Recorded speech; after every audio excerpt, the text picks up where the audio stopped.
The topic of discussion is epilepsy in pregnancy, the incidence of which is 0.5 to 1%.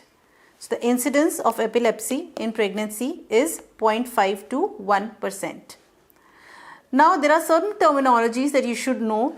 SUDEP. What is SUDEP? It is sudden unexplained death in epilepsy. When there is history of epilepsy and the patient is not high risk, then she can be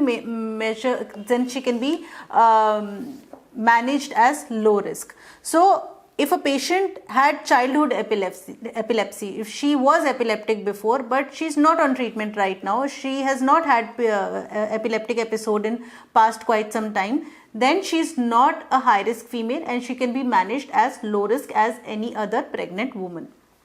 If she has been seizure free for last 10 years and she has been off her medication, her anti-epileptic drug, since past 5 years, or she had childhood epilepsy and she has not had epileptic episode in adulthood, then she no longer has epilepsy to deal with. What are the differential diagnoses?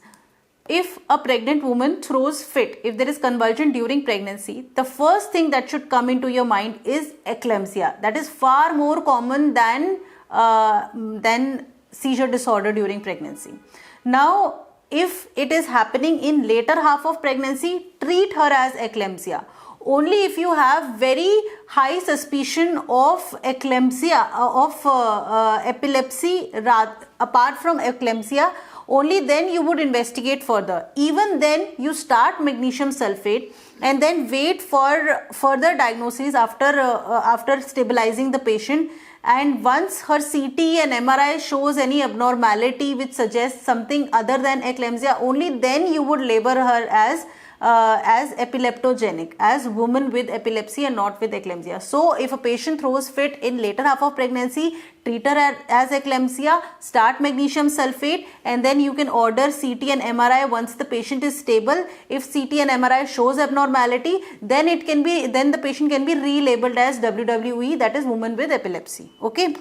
The other differential diagnoses include CVST, cerebral venous sinus thrombosis, then posterior reversible encephalopathy syndrome, any space occupying lesion, reversible cerebral vasoconstriction syndrome. Now these can be picked up on CT and MRI. There is also something called as pseudo seizure, and sometimes they ask you question on this: psychogenic seizure or pseudo seizure. What is it?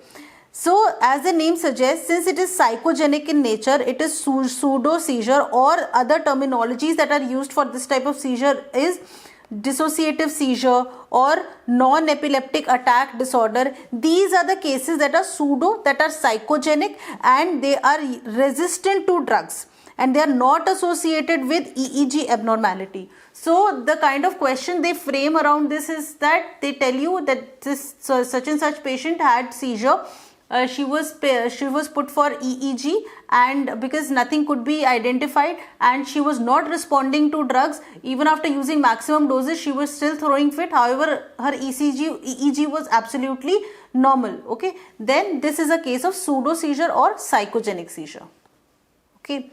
Now, if a patient has had epilepsy before, if she is an epileptic patient, preconceptional counseling is very important for her, because if she is epileptic, then she must be on anti-epileptic drugs, and if she is on anti-epileptic drugs, not all AEDs are safe during pregnancy. So what do you ask in preconceptional counseling? A pregnant woman who's not exposed to AED. So suppose if she had AED is anti-epileptic drug.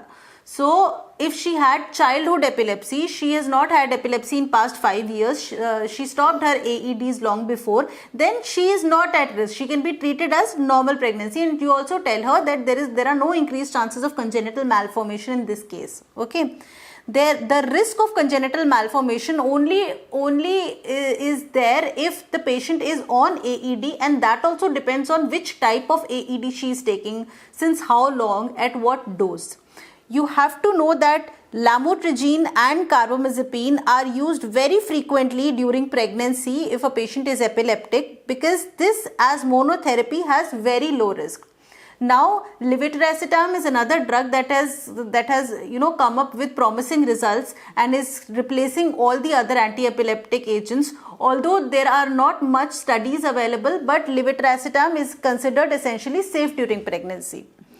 Now, so these are the drugs that are safe during pregnancy. What is not safe during pregnancy is sodium valproate. So, if a patient is on sodium valproate, she is coming for preconceptional counseling, you have to stop sodium valproate because it is associated with congenital malformation and it is a teratogenic drug. So, sodium valproate has the highest risk of congenital malformation, especially if it is given with any other anti-epileptic drug, and this has to be stopped during pregnancy, in fact well before pregnancy. The malformations that are associated with valproate include cleft lip, neural tube defects, hypospadias, low IQ and autism. These are the malformations associated with the use of valproate. Phenobarb and phenytoin are other agents that are very frequently used during epilepsy. So these should also preferably be stopped because they are associated with cardiac defects. Okay, these two are associated with cardiac defects. Phenytoin is also associated with cleft palate, right?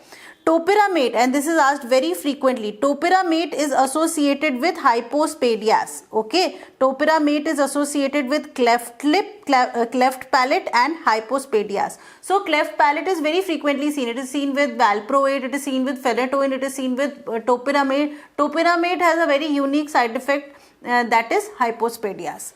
Also, recurrence of major malformations also increase by 16%. So, if a patient is epileptic, she is on anti-epileptic drugs and she had major malformation in current pregnancy, then her risk of having malformation in subsequent pregnancy would be high. It would be 16%, right?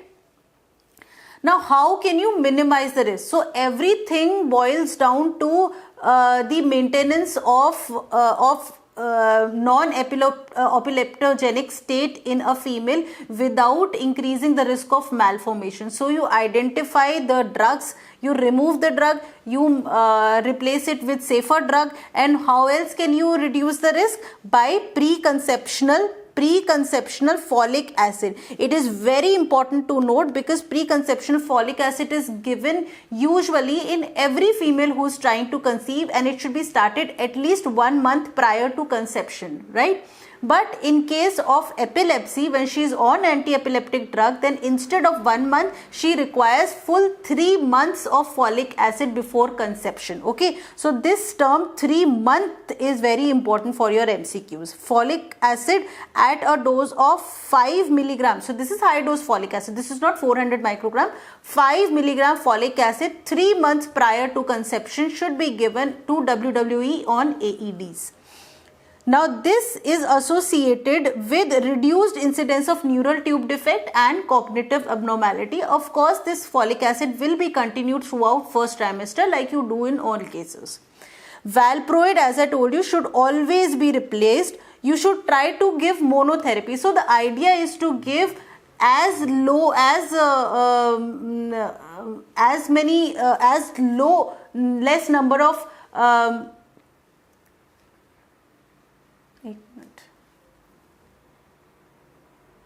I will speak again. No. You should also avoid polytherapy. So, you should try to give low number of drugs at minimum possible concentration, right? So, monotherapy at a very low dose should always be utilized. So, use drugs at minimum effective doses and try to stick to one drug if possible. Okay. Now, you also tell the female that about 2/3 of women will not have seizure during pregnancy. So, will the seizure potential increase during pregnancy? No. In fact, 2/3 of females who are epileptic will not throw a fit during pregnancy. 2/3 is 67%.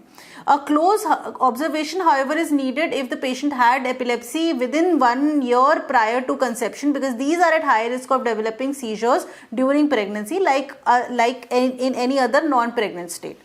Monitoring AED levels. Do you require to monitor anti-epileptic drugs? monitoring AED level is not recommended. It is recommended in non-pregnant state, but it is not recommended during pregnancy, because in pregnancy there is hemodilution. Therefore, you cannot identify the actual dose of AED, actual serum levels of AED. So, monitoring AED serum levels is not done during pregnancy. Now, this has been asked innumerable times, levels of lamotrigine. Lamotrigine is one epileptic drug that has close association, that is affected by estrogen. Okay, so estrogen would reduce lamotrigine. So, any hyperestrogenic state would affect lamotrigine levels and will make the patient prone to epilepsy. Pregnancy is a hyperestrogenic state. So, if a patient is on lamotrigine, then if she gets pregnant, the serum level of lamotrigine tends to fall by 70%. Similarly, if a patient is on lamotrigine and she starts oral contraceptive pills, then OCP, because of its estrogen component, would reduce the dose, the level of lamotrigine, and the patient will be prone to epilepsy. So, lamotrigine is less efficacious in pregnancy and in oral contraceptive pill. Very frequently asked question. WWE on AEDs have high risk of depression, anxiety and neuropsychiatric symptoms. Also, in a patient who is taking AEDs, serial growth scan is required. So, serial growth scans should start from 28 weeks of gestation. However, there is no role of fetal surveillance in terms of CTG monitoring, right? However, if you identify fetal growth restriction, then in that case you could do CTG, but on AED you do not really need to do CTG. Also, WWE on enzyme inducing AEDs. A lot of AEDs are enzyme inducers, and you should know this list, because in question they don't specify enzyme inducing drug, rather they use these drugs and they want you to know that these all drugs are enzyme inducing drugs. So, carbamazepine, phenytoin, phenobarbital, primidone, oxcarbamazepine, topiramate and eslicarbamazepine. So, these are the drugs. They frequently ask about carbamazepine and phenobarbital.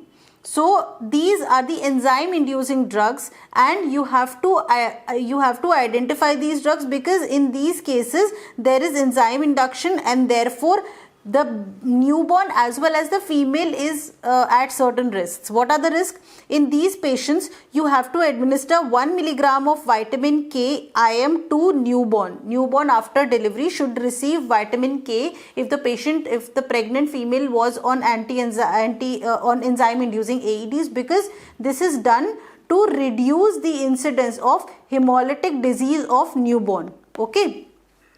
Regular dose of antenatal corticosteroid should be used. There should be no difference in the dose of corticosteroid. Explain that there is a risk of hormone failure of contraceptives. So, enzyme inducing AEDs are associated with induction of enzymes that tend to metabolize OCPs very frequently, and they tend to reduce the efficacy of oral contraceptive pills. So, COC, ring, patch, implants, they all are reduced in efficacy, and the failure rate would increase, right? There is 3 times higher risk of failure. This should be told to the patient. In this case, if a patient is on an enzyme inducing drug for contraception, you can use copper T, LNG, IUCD and DMPA. Copper T is preferred in emergency contraception. So, patient on enzyme inducers, okay, enzyme inducers, in these patients, first of all, you tell her that COC, the oral contraceptives pill, there is high risk of failure, okay, the patient can get pregnant. Secondly, in case of emergency contraception, what do you give? You give either oral or emergency contraceptive you use, or you use copper T. In oral, what do you use? You either use LNG, that is 1.5 milligram, or you use ulipristal acetate. Okay. So, tell her that in this case, copper T would be better. So, copper T is preferred emergency contraception if she is on enzyme inducing drug. Even if she wants oral contraceptive, she is not okay with copper T, then LNG can be used at higher dose, at 3 milligram. That is, instead of 1 tablet, you take 2 tablet, you double the dose. However, in UPA, there is no recommendation, no doubling of dose. Okay, there is no recommendation for doubling the dose. right? So first choice is copper T. If she is not interested in copper T, she can try LNG IUCD at a higher dose. Okay. Now there is increase in the seizure episode with lamotrigine in OCs. This we have already discussed. How do you manage WWE during labor? If the patient is epileptic and she is in labor, how do you manage? See, risk of seizure during pregnancy is low, risk of seizure during labor is also low. Okay. However, there are certain triggering factors that are there during labor. Insomnia, that is sleep deprivation. The patient, if she's in labor, she would obviously not remember taking her dose, right? So she may miss the dose. Pain, these are the triggering factors, and these should be kept to minimum. So there is sleep deprivation. For pain, you can use epidural analgesia, which is not a contraindication here in WWE. So avoid risk factors. Otherwise, tell her that risk is not too much. You try to use long acting BZD because she would tend to miss her dose. So try using BZD. In BZD, you can use clobazam. So this you use only if she is at high risk, if the risk is very high. Otherwise, she can continue taking her medicine as she has been taking during her antenatal period. So what are the indications of taking clobazam during labor? Indications of prophylactic clobazam. So this is a patient who is at very high risk of throwing fit during labor. What is the indication? If the patient recently had a convulsive episode, in this case you give prophylactic clobazam. If the patient has history of seizure provocation by stress or sleep deprivation, you know that labor is a stressful phenomena, and if she has had previous history of seizure during labor in her previous pregnancy. So in these cases you would use clobazam prophylactically. Now the risk of respiratory depression is there if the patient is on clobazam. So you will have to tell the pediatrician that the patient was on clobazam because there is a high risk of respiratory depression in a newborn born to a patient on clobazam. Now the AED can be continued in labor. So for all other patients who are on anti-epileptic agents, that anti-epileptic agent can be continued during labor. Parenteral AED can be given if the patient is not tolerating orally. Now, what do you do if the patient throws a fit during labor? Management of epilepsy in labor. Okay. See, if the seizure lasts for more than 5 minutes, then it can progress to status epilepticus, which is a very, very important thing to manage because it has very high risk of maternal and fetal mortality. Incidence of status epilepticus in women with epilepsy is 1%. This is one question that is asked very frequently. Then, if the patient is throwing fit, you have to put them in lateral position to avoid tongue falling back in and to avoid aspiration. So you give a lateral tilt. You use BZD.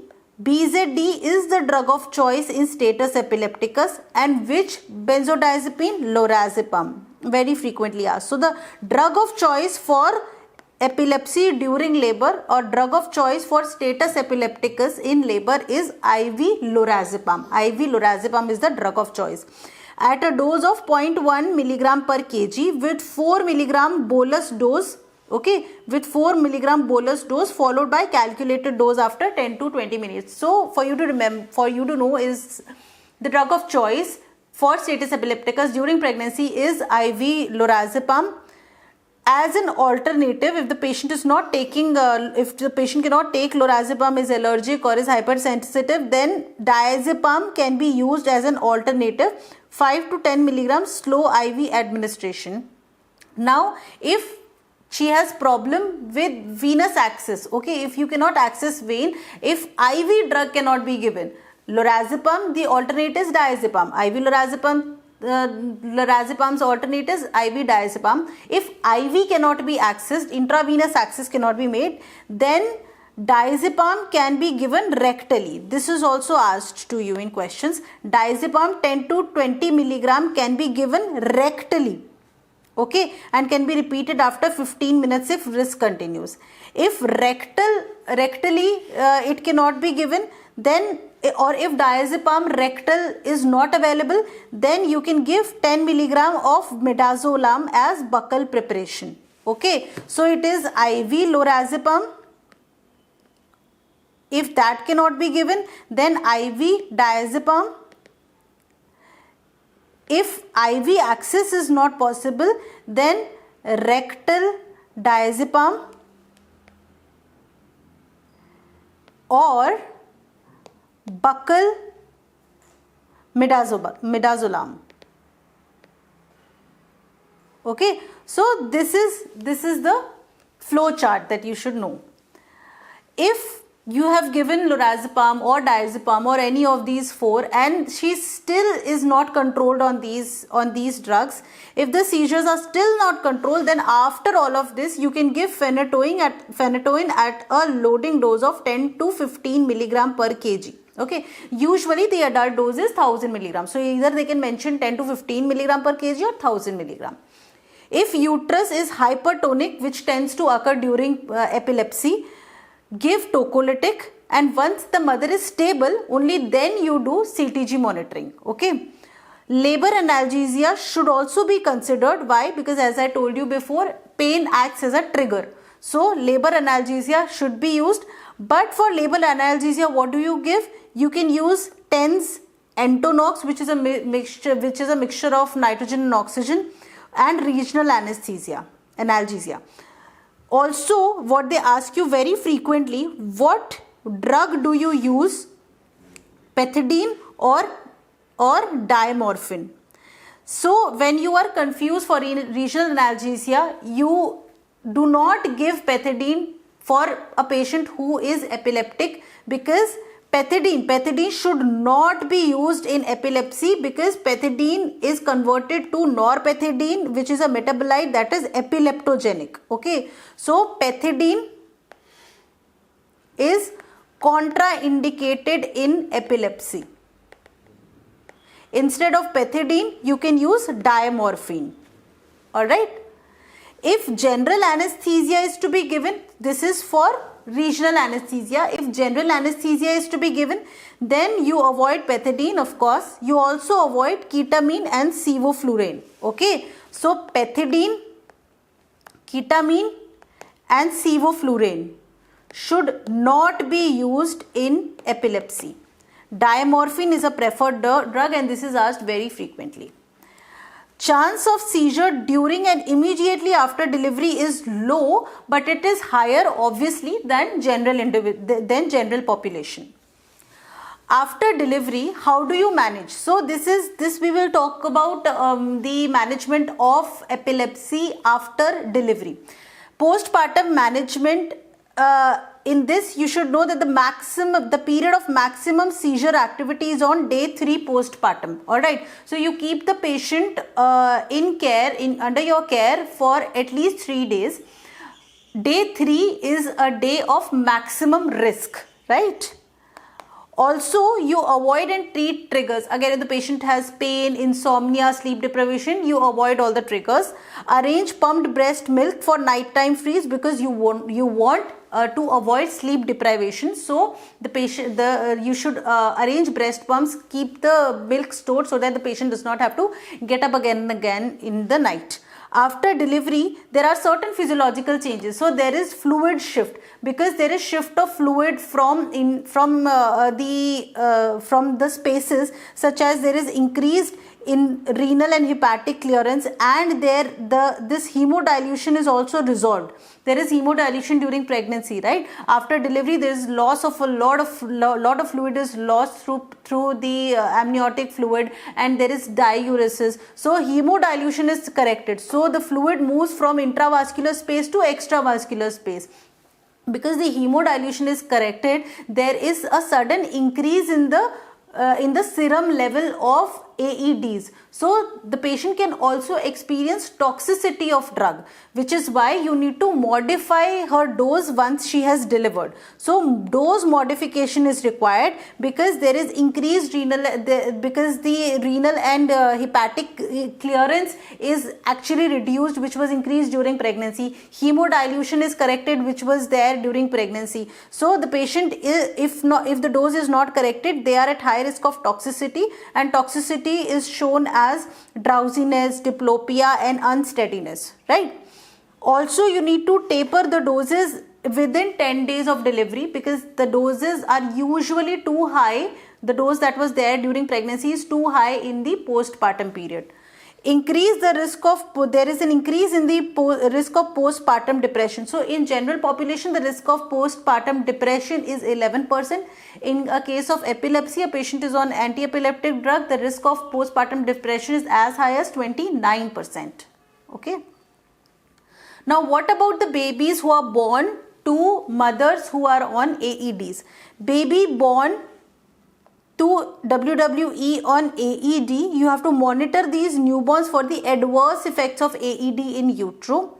However, you tell them that a little bit of AED can pass through breast milk, but this does not mean that one should stop breastfeeding. In fact, you should encourage breastfeeding to these individuals because these mothers are very scared to pass AEDs, the drugs, to the baby. Risk of adverse cognitive outcome is not exposed if the patient if the baby is exposed to AEDs through breast milk. Okay, so then the risk of cognitive impairment is not increased.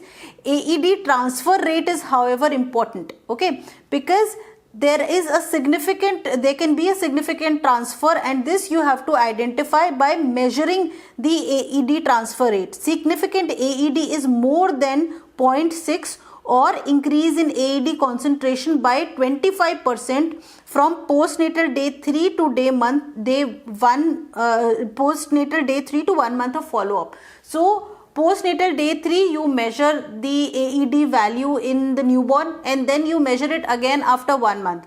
If the difference, if there is an increase by 25% or if it is more than 0.6, if you calculate the ratio, then this is significant, and then the breastfeeding should be discouraged. Otherwise, if it is less than this, then there is no problem, right? And then there are various concentration that is different from different for different drugs, and this is mentioned here. They don't ask it very frequently, they just ask you about this 0.6 value and 25% increase. Now this will be discussed separately in contraceptive discussion also, but contraception management with enzyme inducers, very frequently asked questions. So every point is a question. Now there is reduced efficacy of COC if the patient is on enzyme inducer. A patient on enzyme inducer should be told that there is reduction in COC efficacy because these enzyme inducers tend to metabolize COC very frequently. So if such a patient is on oral contraceptive pill, then tell her that either she should use some different method of contraception like copper T, etc., or she should increase the dose of COC from standard dose to high dose, that is from 30 microgram to 50 microgram of ethinyl estradiol. So increase the dose to 50 microgram of COC, or use additional barrier contraception. For emergency contraception, we have already discussed copper T is recommended. If she is hellbent on taking oral contraceptive, then she can be advised to take LNG twice the dose.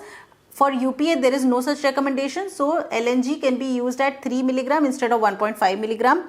There is lamotrigine, if they are using, we are not talking about the reduction in efficacy, but lamotrigine works in a very unique way that lamotrigine is reduced when COC is given. So if a patient is using oral contraceptive and she is on lamotrigine, then tell her that she has to modify either of these because there will be increased risk of epilepsy if she is on oral contraceptive and lamotrigine is being used. Okay, like in pregnant state, the efficacy is reduced by 70%, 25 to 70%. There is, however, no data on interaction between POP and enzyme inducers. Therefore, if a patient is on COC, then she can instead be switched to POP. However, there are some reports with contraceptive failures in implants. So, in these cases, copper T is usually the best bet. Now, this is an important table about medical eligibility criteria, which takes into consideration only safety, not efficacy. See, here when we talk about contraceptive, see, MAC, MEC, you should know medical eligibility criteria, the 4 categories. Category 1 suggests that it is advantageous and it should be used for that indication. Category 2 says there are certain risks but advantages outweigh the risks, so it can be used. Category 3 suggests that there are disadvantages and risks, and usually risks are more than advantages, so it should be avoided. Category 4 says that it is completely contraindicated. So, as far as enzyme inducing drugs are used, see, as far as these are concerned, COC, POP and COC and POP are usually category 3. Okay, if these are being used, then the patient should use additional barrier contraception. Progesterone implant is category 2. DMPA and Netten, the injectable ways of contraception. Here DMPA is category 1 and Netten is category 2. Rest, Mirena and copper T is always category 1 in all these cases. For non-enzyme inducing drugs, you can use anything, whichever way you want. For lamotrigine, however, COC is category 3 because there is reduced efficacy of lamotrigine while the patient is on COC. So here we finish this topic. Thank you.